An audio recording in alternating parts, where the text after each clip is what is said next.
আমি নিখুঁত নই। আমি কেবল অনুভূতি সম্পন্ন একজন মানুষ।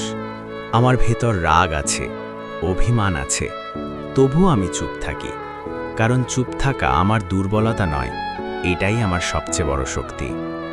আমি জানি সবাই আমাকে বুঝবে না, সবাই আমার নীরবতার মানে খুঁজবে না। কেউ ভাববে আমি ভয় পাই, কেউ বলবে আমি বদলে গেছি। আসলে আমি শুধু শিখেছি সব লড়াই শব্দ দিয়ে জেতা যায় না। অনেক সময় উত্তর জানা থাকে, তবুও বলি না, কারণ প্রতিটা সত্য উচ্চারণ করাই বুদ্ধিমানের কাজ নয়। কিছু কথা বুকের ভেতর রাখাই শ্রেয়, কিছু ব্যথা নিজের সাথে বয়ে নেওয়াই সম্মানের। আমি প্রতিশোধে বিশ্বাস করি না, আমি বিশ্বাস করি সময়ের ওপর।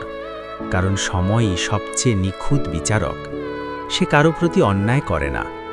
হ্যাঁ, আমি কষ্ট পাই, আমি ভেঙে যাই, কিন্তু কাউকে দেখাই না।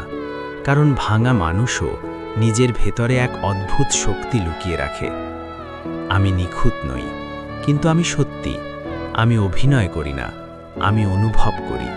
আর এই অনুভবটাই আমাকে মানুষ বানায়, দুর্বল নয়, অসাধারণ করে তোলে। আমি হারিয়েছি, তবুও দাঁড়িয়ে আছি। আমি ঠকেছি, তবুও বিশ্বাস করতে শিখেছি।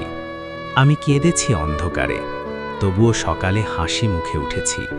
কারণ জীবন আমাকে শিখিয়েছে সবচেয়ে বড় শক্তি হলো সহ্য করার ক্ষমতা, সবচেয়ে বড় সাহস হলো নীরবে এগিয়ে চলা। আমি সবার মতো হতে চাই না, আমি নিজের মতো হতে চাই। ভিড়ের মাঝে হারিয়ে যেতে নয়, নিজের আলাদা পরিচয় তৈরি করতে চাই। হয়তো আমার গল্পটা সহজ নয়, হয়তো আমার পথটা মসৃণ নয়, তবুও আমি থামি না।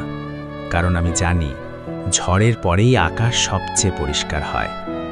আমি নিখুঁত নই, কিন্তু আমি প্রতিদিন নিজেকে একটু একটু করে গড়ে তুলছি। ভুল থেকে শিখছি, ব্যথা থেকে শক্তি নিচ্ছি, আর নীরবতা থেকে শান্তি খুঁজে নিচ্ছি।